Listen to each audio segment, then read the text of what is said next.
Video பார்க்க வந்த அனைவருக்கும் வணக்கம். தெரிஞ்சும் தெரியாமலும் இந்த வீடியோவை கிளிக் பண்ணி வந்துட்டீங்க. ஸோ இந்த வீடியோவை ஃபுல்லாக பாருங்கள். ஒரு செகண்ட் மிஸ் பண்ணால் கூட நான் சொல்ல வர விஷயங்கள் புரியாமல் போகலாம். ஏன்னா நான் சொல்ல போகிற ஒரு நொடியும் வேல்யூபிளானது. அதுக்காக செலவு பண்ணுற உங்களுடைய நேரமும் வேல்யூபிளானது. சரி, ஏன் அதுக்கு இவ்வளோ நேரம் பேசுகிற அப்படின்னு நீங்கள் கேட்குறது எனக்கு புரியுது. ஏன்னா நம்ம லைஃப்பில் பல மணி நேரங்களை ஜஸ்ட் டைப் பாஸ்க்காக மட்டுமே விரயம் பண்ணிக்கிட்டு இருந்திருப்போம். ஆனால் இந்த வீடியோ உங்களுடைய வாழ்க்கையிலையும் சிந்தனையிலையும் மிகப்பெரிய மாற்றத்தை உருவாக்குங்கிறதுல எந்த சந்தேகமும் இல்லை. ஸோ அப் டு எண்ட் ஃபுல்லாக பாருங்கள். சரி, வாங்க வீடியோக்குள்ளே போகலாம்.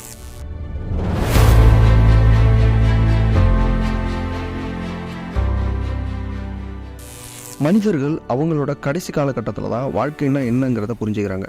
அந்த வகையில் யூஎஸ்ஏல இருக்கிற நெபராஸ்கா பல்கலைக்கழகத்தில் நடத்தின ஆராய்ச்சியில் பல்லாயிரக்கணக்கான முதியோர்கள்ட்ட ஒரு சில வாழ்க்கை பற்றின குறிப்புகள் மற்றும் ஆராய்ச்சிகளை மேற்கொண்டிருக்காங்க. அதில் பல பேர் சொன்ன பதில்கள் பார்த்திங்கன்னா ஒரே விஷயத்தை பெரும்பான்மையான மக்கள் குறிப்பிட்டிருக்கிறாங்க. அப்படி அவங்க கேட்ட கேள்விகள் என்னன்னா, உங்களுடைய இந்த வாழ்க்கையில் நீங்கள் எந்த விஷயத்த செய்யாமல் தவற விட்டுட்டோன்னு நினைக்கிறீங்க, நாங்கள் பண்ண தவறுகள் என்னன்றத மிகப்பெரிய வழிகளோட பகிர்ந்திருக்காங்க. அப்படி அவங்க சொன்ன பதில்கள் என்னன்னா, இந்த வாழ்க்கையோட வேகம் தொடக்கத்துலேயோ நடுப்பகுதிகள்லேயோ தெரியறதில்ல, வாழ்க்கையோட முடிவில் தான் தெரியுது. ஒரு நொடியில் இந்த மொத்த வாழ்க்கையும் வந்துட்டு போகுது அப்படின்னு ரொம்பவே விரக்தியோட சொல்லியிருக்காங்க. அதோட தாங்க பண்ண பெரிய தவறா தங்களுக்கு பிடிச்ச வேலைகளை செய்யாமல் எது கிடைச்சதோ அதையே செஞ்சுட்டு கடைசி வரைக்கும் எங்களுக்காக வாழாமல் பிறருக்காக அவர்களுடைய சுயநலத்திற்காக நாங்கள் உழைச்சிட்டு வெறும் பணம் மட்டும்தான் முக்கியம்னு நினச்சி ஒரு அடிமையான வாழ்க்கையை தான் வாழ்ந்துகிட்டு இருந்திருக்கோம்னு நினைக்கும் போது நினச்சி எங்களால் இப்போ வருத்தம் மட்டும்தான் பட முடியும், வேற எதுவும் செய்ய முடியாதுன்னு சொல்லி வருந்திருக்காங்க. ஸோ இந்த சம்பவத்திலிருந்து நமக்கு புரிய வர்றது என்னன்னா, லிவ் லைஃப், அதாவது வாழும்போதே வாழுங்கள் அப்படிங்கிறதா. ஏன்னா நம்மள எத்தனை பேர் நம்ம வாழ்க்கையை பிடிச்சி வாழ்கிறோங்கிறது தெரியல. சரி, வளவலன்னு பேசாமல் நான் ஷார்ட்டாக சொல்லிடுறேன். நமக்கு பிடிக்கலன்னா அது சொர்க்கமாக இருந்தாலும் நரகம்தான். ஸோ உங்களுக்கு பிடிச்ச வாழ்க்கையை வாழ உங்களுக்கு பிடிச்ச விஷயத்த பண்ணுங்கள். பட் அது நியாயமானதாக இருக்கணும், எத்திக்ஸோடு இருக்கணும். சரி, இப்போ உங்களில் எத்தனை பேருக்கு நீங்கள் பார்க்குற வேலை பிடிச்சி பார்க்குறீங்க, எத்தனை பேருக்கு பிடிக்கலுங்கிறத கமெண்டில் லீவ் பண்ணுங்கள். அப்படி அந்த வேலை உங்களுக்கு பிடிக்கலன்னா முதல்ல நீங்கள் செய்ய வேண்டிய விஷயம், எது உங்களுக்கு பிடிக்கும்னு ஃபைன் பண்ணுங்கள். தென் அதுக்கான பயிற்சியை எடுத்துக்கிட்டு ஒரு சரியான நேரம் பார்த்து உங்களோட பெட்டர் லைஃபுக்கான ஜம்பை கொடுங்க. உங்களுக்கு பிடிச்ச வேலையில் போய் வாழ ஆரம்பிங்க. சரி, வாங்க நெக்ஸ்ட் டாபிக் பார்க்கலாம். Changes permanent.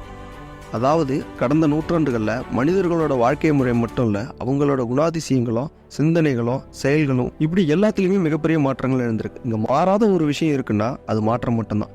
அந்த காலத்தில் வாழ்ந்த மனிதர்கள் பெரும்பான்மையான மக்களுக்கு பொழுதுபோக்குங்கிற விஷயமே ப்ரொடக்டிவிட்டியாக தான் இருந்திருக்கு. அந்த காலத்து மனிதர்கள், குறிப்பாக ஆண்கள்கிட்ட இருந்த வீரம், பலம், முக்கியமாக ஆண்மை, அது இப்போதைய ஜென்ரேஷனில் மிகப்பெரிய கேள்விக்குறியை நோக்கி தான் போயிட்டுருக்கு. இப்போ நான் பேசுகிற விஷயங்கள் ரொம்ப பழசாக இருக்கலாம், பட் இங்கே இருக்கிற எல்லா பிரச்சனைகளுக்கும் காரணம் இதுதான். ஏன்னா இப்போ இருக்கிற இந்த இளம் தலைமுறையினர் நம்ம குறை சொல்ல முடியாது. ஆனால் அவங்க அழிவு நோக்கி போகிறதுக்கான எல்லா சாத்தியமும் இப்போ நம்ம லைஃப்பில் இருக்குது. அதில் முக்கியமான பங்கு வகிக்கிறது தான் சோசியல் மீடியா. ஆமாம், இப்போதைய இளைஞர்கள் தங்களோட ஆண்மைத்தன்மையிலிருந்து பயாலஜிக்கலாகவே பெண்மைத்தன்மையை நோக்கி போயிட்டுருக்காங்க. இந்த வீடியோ பார்த்துக்கிட்டு இருக்கிற பல பேருக்கு ஃபெட்டரிசம் அப்படிங்கிற விஷயத்தை பற்றி தெரிஞ்சிருக்குமா அப்படின்னு எனக்கு தெரியல. ஒருவேளை உங்களுக்கு அதை பற்றின காணொலி தேவைன்னா FTன்னு கமெண்டில் டைப் பண்ணுங்கள். அதுக்கான தனி பிரத்யேக வீடியோவை நான் போடுறேன். ஏன்னா இந்த ஃபெட்டரிசம்ங்கிற விஷயம் மனித இனத்தோட பாலினத்தின் மீதே எப்பேற்பட்ட தாக்குதல் நடத்துங்கிறத நீங்கள் தெரிஞ்சுக்கலாம். சரி, வாங்க இந்த சோஷியல் மீடியா, கேமிங்கு, பான் வீடியோ அப்படின்னு எந்த வழிகளில் ஒரு மனிதனை டிஸ்ட்ராய் பண்ண முடியுமோ அந்தந்த வழிகளெல்லாம் சிறப்பாக கொண்டு வந்து சேர்க்குற பங்கு இந்த மொபைல் ஃபோன்களுக்கு தான் அதிகம். மணிக்கணக்கில் எதுக்காக பார்த்துக்கிட்டு இருக்கோன்னே தெரியாமல் ஒரு சின்ன நோட்டிஃபிகேஷன் மூலமாக தூண்டப்பட்டு உள்ளே போனால் அப்புறம் 5 மணி நேரம் ஆனாலும் சரி கட்டி வச்ச மாதிரி பல இளைஞர்களோட செயல்பாட்டை கட்டி போட்டு அவங்கள கொஞ்சம் கொஞ்சமாக அழிக்கிறது இந்த சமூக வலைதளங்கள் தான். இதில் புத்தியை யூஸ் பண்ணுறவன் ஆட்டு வைக்கிறான், யூஸ் பண்ணாதவன் ஆட்டு வைக்கப்படுறான். அது மட்டும் இல்லாமல் சோஷியல் மீடியா இன்ஃப்ளூயன்சர்னு சொல்லிட்டு புதுசாக வர நபர்கள் அவங்களோட சுயநலத்துக்காக அவங்களோட ஃபாலோவர்ஸையே தவறான வழிகளில் மிஸ்யூஸ் பண்ணுறாங்க. இந்த மாதிரியான விஷயங்களும் இப்போது சமீப காலங்களில் மிக அதிகமாக போயிட்டுருக்குங்கிறது நமக்கு தெரிஞ்ச விஷயம் தான். இப்படி நம்ம பார்த்த கணக்கெடுப்பில் 1000க்கு 50% மக்கள் இந்த மாதிரியான விஷயங்களில் ஏதோ ஒரு விஷயத்தில் அடிமையாகி மாறி போயிடுறாங்க அப்படிங்கிறது தெரிய வருது. அதனால் இது மாதிரியான பழக்கங்கள்லேருந்து விடுபட பயனுள்ள விஷயங்களில் உங்களை ஈடுபடுத்திக்கிங்க. ஆரோக்கியமான வாழ்க்கையை வாழ ஆரம்பிங்க. நமக்கு அப்பப்போ கிடைக்கிற இந்த டோபமைன் ப்ளஷர், அதாவது சிற்றின்பத்துக்காக உங்கள் வாழ்க்கையில் கிடைக்க போகிற பெரிய விஷயங்களை, பெரிய இன்பங்களை தவற விட்டுறாதீங்க. Be careful. சோஷியல் ஆன்சைட்டி, அதாவது சமூக பதட்டம் சொல்கிற இந்த விஷயம் இப்போது இளைஞர்கள்ட்ட நிறையவே இருக்குது. இதை தாழ்வு மனப்பான்மை, தயக்கம், மனசோர்வு, துணிச்சலின்மை, ஸ்பாட்லைட் எஃபெக்ட் இப்படின்னு பல பேர்களில் சொல்கிறாங்க. அதை சிம்பிளாக சொல்லணும்னா, ஒரு புது இடத்துக்கு நம்ம போகும்போது அங்கே இருக்கிற சக மனிதர்கள்ட்ட பேசணும்னு நினைக்கும் போது நம்மளை அறியாமல் நமக்குள்ள ஒரு தயக்கம் வரும். அவர்கள்ட்ட பேசணும்னு நினைக்கிறத சொல்ல முடியாமல் ஒரு இனம் புரியாத பதட்டத்தோட அவங்கள்ட்ட எப்படியாவது வெளியாகி வந்துடணும் அப்படிங்கிறத நினச்சிக்கிட்டு வெளியே வந்துடுவோம். எக்ஸாக்டாக இதை தான் சோஷியல் ஆன்சைட்டி அப்படின்னு சொல்கிறாங்க.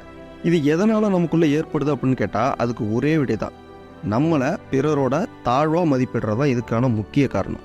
முதல்ல நம்மளை நம்ம மதிக்கணும், ரெஸ்பெக்ட் பண்ணணும். உங்களை நீங்கள் மதிக்காத வரைக்கும் மற்றவங்க நம்மளை மதிக்க போகிறதில்ல. தமிழ் சினிமாவில் கூட ஒரு ஃபேமஸான ஆக்டர் சொன்ன ஒரு கூற்று ஒன்று இருக்குது. அது என்னை ரொம்பவே இன்ஸ்பயர் பண்ணுது. அந்த தத்துவம் என்னென்னா, நமக்கு ஒருத்தர்கிட்ட இருந்து ஒரு விஷயம் வேணும்னா அவர் யார், அவர் எந்த இடத்துல இருக்கார், அவரோட ஸ்டேட்டஸ் என்னங்கிறதெல்லாம் பார்க்கக்கூடாது. நம்முடைய ஃபோக்கஸ் அந்த விஷயம் நமக்கு எப்படி கிடைக்கும், அதுக்கு நம்ம என்ன பண்ணலாம் அப்படிங்கிறத மட்டும்தான் இருக்கணும் அப்படின்னு சொல்லியிருப்பார். அந்த ஆக்டர் யாருன்னு தெரிஞ்சால் கமெண்ட்டில் சொல்லுங்கள். ஸோ தட் நான் சொல்கிற விஷயம் ஃபைனலி என்னென்னா, நம்ம லைஃப்பில் நம்மளை டிஸ்ட்ராக்ட் பண்ணுற பல விஷயங்களில் மிக முக்கியமான ஒன்று தான் இந்த தயக்கம். ஸோ அதுலேருந்து வெளியே வாங்க, உங்களை நீங்கள் ரெஸ்பெக்ட் பண்ணுங்கள், ஈக்குவலாக ட்ரீட் பண்ண கற்றுக்கோங்க. Hand addiction. நான் முன்னாடி சொன்ன மாதிரி இந்த கால இளைஞர்கள் மன ரீதியாகவும் உடல் ரீதியாகவும் பெரிய அளவில் பாதிக்கப்பட்டிருக்காங்க. முக்கியமான காரணம் இந்த பான் அடிக்ஷன் தான். எஸ், இந்த உலகம் முழுவதிலும் பரவி வர்ற நோய்களுக்கு இணையாக ஆபாச படங்களுக்கு இளைஞர்கள் அடிமையாகிறது அதிகமாகிட்டு இருக்கு. இந்த உலகம் முழுக்க வயது வந்தவர்களோட 3% 6% பேர் ஆபாச படங்களுக்கு அடிமையாகி தங்களோட மொத்த வாழ்க்கையுமே அழிவை நோக்கி கொண்டு போயிடுறாங்க. ஏன்னா இந்த மாதிரியான அதிக ஆபாச படங்கள் பார்ப்பது தங்களோட டெய்லி லைஃப்பில் ரொம்பவே மோசமான விளைவுகளை ஏற்படுத்துங்கிறது அவங்களுக்கு தெரியல. குறிப்பாக நாளாக அது உங்கள் மூளையில் மாற்றத்தை ஏற்படுத்தி அது உங்களோட குணநலங்கள் கூட மிகப்பெரிய மாற்றத்தை உண்டு பண்ணும்.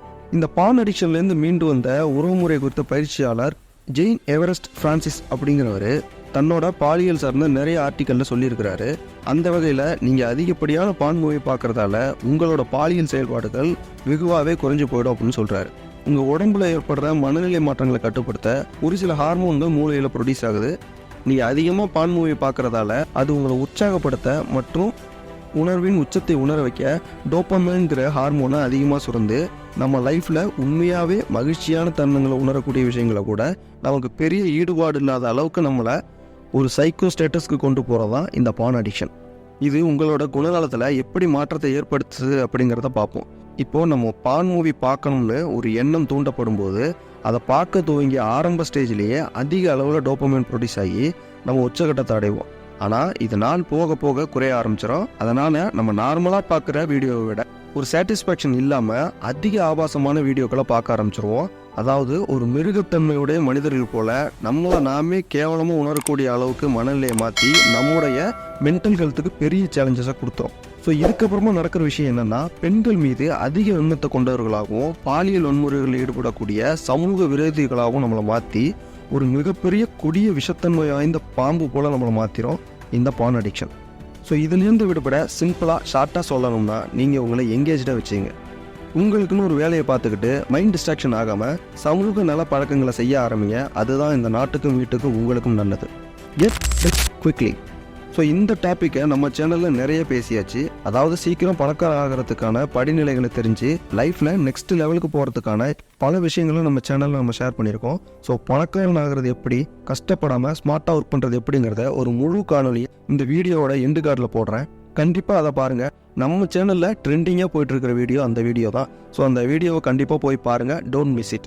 அண்ட் அவ்வளோதான் நண்பர்களே, நம்ம லைஃப்பில் இந்த அற்புதமான மனித வாழ்க்கையில் நம்ம முதுமை அடையிறதுக்கு முன்னாடி கற்றுக்க வேண்டிய செய்ய வேண்டிய செயல்கள் என்னங்கிறத இந்த வீடியோவில் நான் பேசியிருக்கிறேன்.